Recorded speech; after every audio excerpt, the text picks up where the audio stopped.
Good morning, MU Ideas. I'm Ty from 1201, and I'm here in the studio today with Min.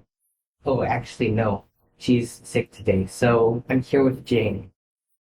We're from Broadcasting Club, and we're here every Wednesday from 7:45 to 8:15, even though today we're a bit late due to technical difficulties.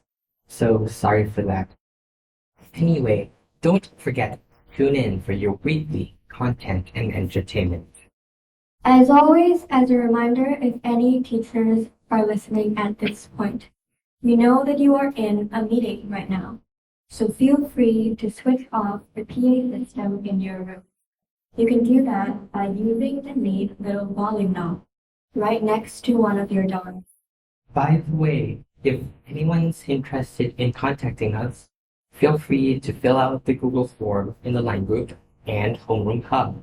Or you can contact us via Instagram, which is at NUIDS broadcast. Anyway, to add on, we're actually going to be starting our presidential election session. Well, I mean, president of the club, so if anyone's interested in coming at this point, certainly join. It's going to be interesting. Sai, do you know that today is our 13th broadcast? Actually, no. Thanks for telling me. Hold no. Isn't 13 an unlucky number? Yeah, it is. Aw. Well, I don't know. Anyway, let's just get through this without much more incident, I guess. Yeah. Anyway, in that sense, I made the quote of the week. Mistakes are costly, and somebody must pay.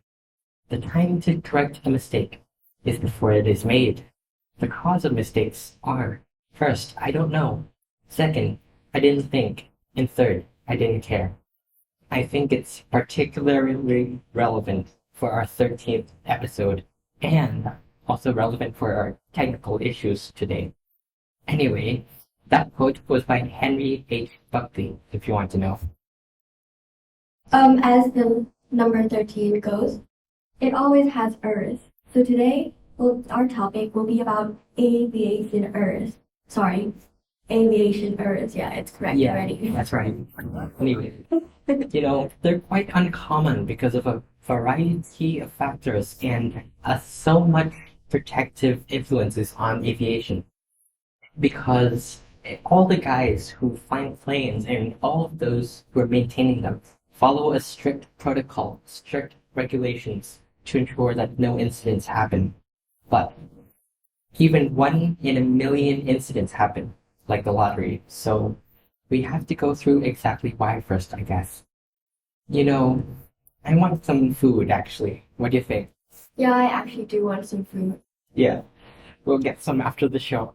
Anyway, if you guys can think of Swiss cheese, you're gonna see that it has like holes in it, right? Yeah. And if you have many layers of Swiss cheese, you can't really see through it because all the holes don't align, right? That's true.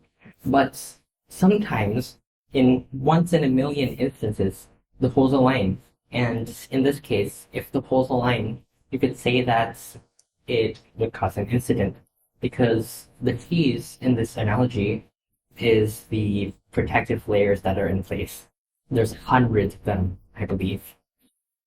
And often, when the holes don't really align, it can cause catastrophe. But anything is possible, so the catastrophes are sometimes severe. Anyway, the topic for our discussion today is one of the very rare failures of aviation. It's about an incident which an Alaska Airlines flight had an issue. So let's get started. So, a left door plug that was expelled from an Alaska Airlines flight has disengaged from the fuselage, allowing it to blow out. The National Transportation Safety Board said late Monday, offering further details on the mid-flight blowout. And the flight was forced to return to Portland, Oregon, shortly after takeoff, when the section of the fuselage separated from the plane. And if you've been on social media recently, you'll see that They showed a hole on the side of the aircraft from the perspective of the passengers, which was an interesting experience to say the least. Well, according to Alaska Airlines, the flight 1282 was en route to Toronto, California, from Portland. When the incident occurred, the plane returned to Portland with all passengers with 6 crew members who departed safely.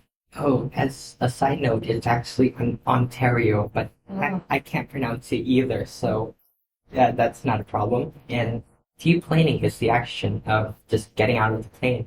Just we wanted to use some fancy words today, because why not? Let's have fun.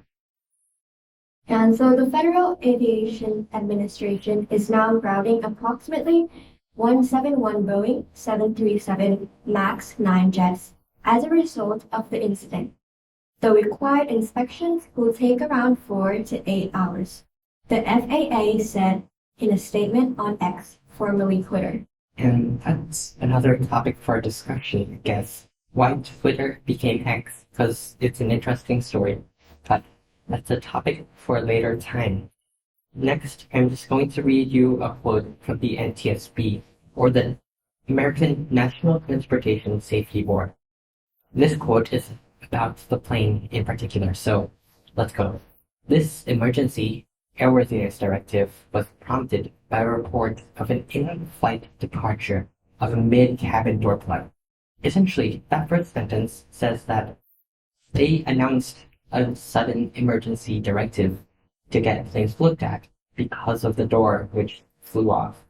And continuing, they said, which resulted in a rapid decompression of the airplane. The FAA, or Aviation Administration, is issuing this airworthiness directive to address the potential in-flight loss of mid-cabin door plug, which is the one that they lost. Anyway, which could result in injuries to passenger and crew, while the door could impact the airplane and or cause a loss of control. And in that airworthiness directive, hold on, do you know what an AD is? No. Okay, let's get back to basics. Aviation basics, anyway.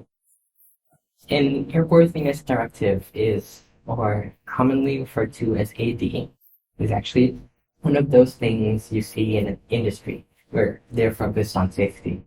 Whenever the FAA finds something wrong with an airplane, they issue an AD.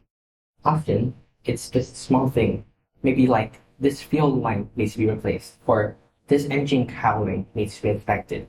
But sometimes, when an incident occurs, or when you find something new about an airplane you didn't know before, they issue an emergency AD, which is what this one is actually. Anyway, let's get back in the script, I guess, because I'm straightforward now. This airworthiness directive prohibits all future flight of affected airplanes until the airplanes are inspected and all corrective actions have been performed. NTSB says that it's actually unclear if the bolts for the door plug were properly attached.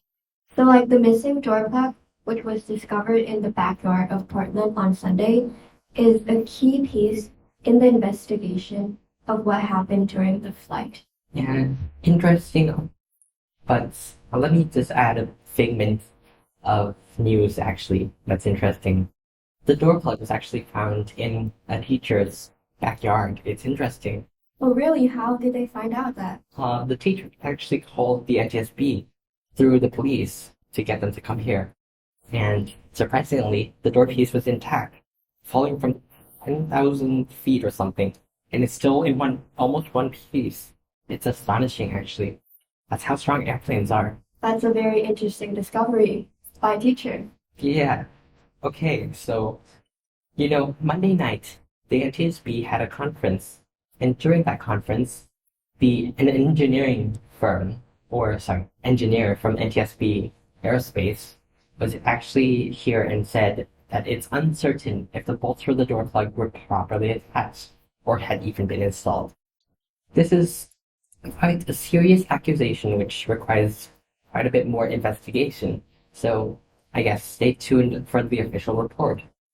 Anyway, Earlier Monday, United Airlines and Alaska Air said that they had found loose parts on numerous grounded MAX 9 jets.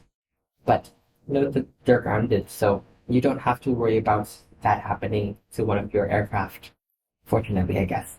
NTSB Chair Jennifer Hobley also noted during the conference that there are currently no indications that activation on air pressurization warning light correlated with the explosion of the door plug and the rapid decompression of the plane. And of course, during the plane's explosive decompression, the cockpit doors flung open, and the passenger described a, quote, chaotic, loud, and violent scene as the winds blew through the plane. And that quote was from Hamdi, actually. And he also said that the cockpit door was also designed in this way to ensure that no crew on board were not informed of the situation. Rude awakening, to say the least. Right. Anyway, consent. Actually, before many concerns have been raised over the plane's pressurization after the federal officials reported that warning lights had gone off on 3 separate flights on December 7th, January 3rd, and January 4th, the day before the incident.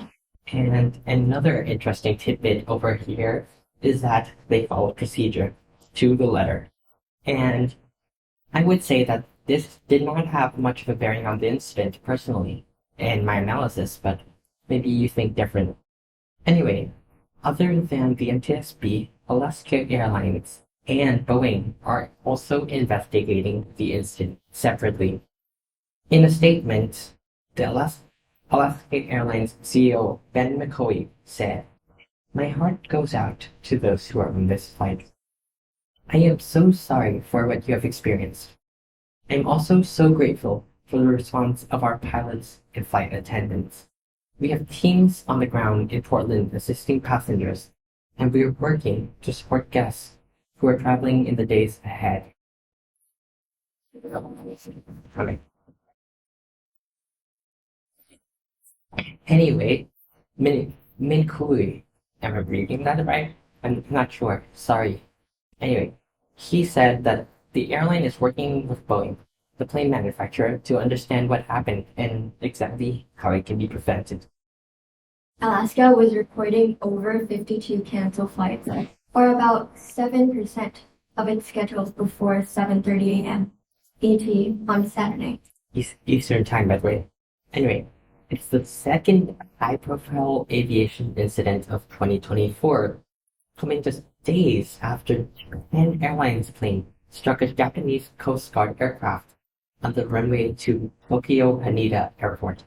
The crash killed 5 crew members on the Coast Guard plane, but despite a fire that largely consumed the JAL or Japan Airlines A350, all passengers and crew aboard the commercial flight were able to evacuate safely.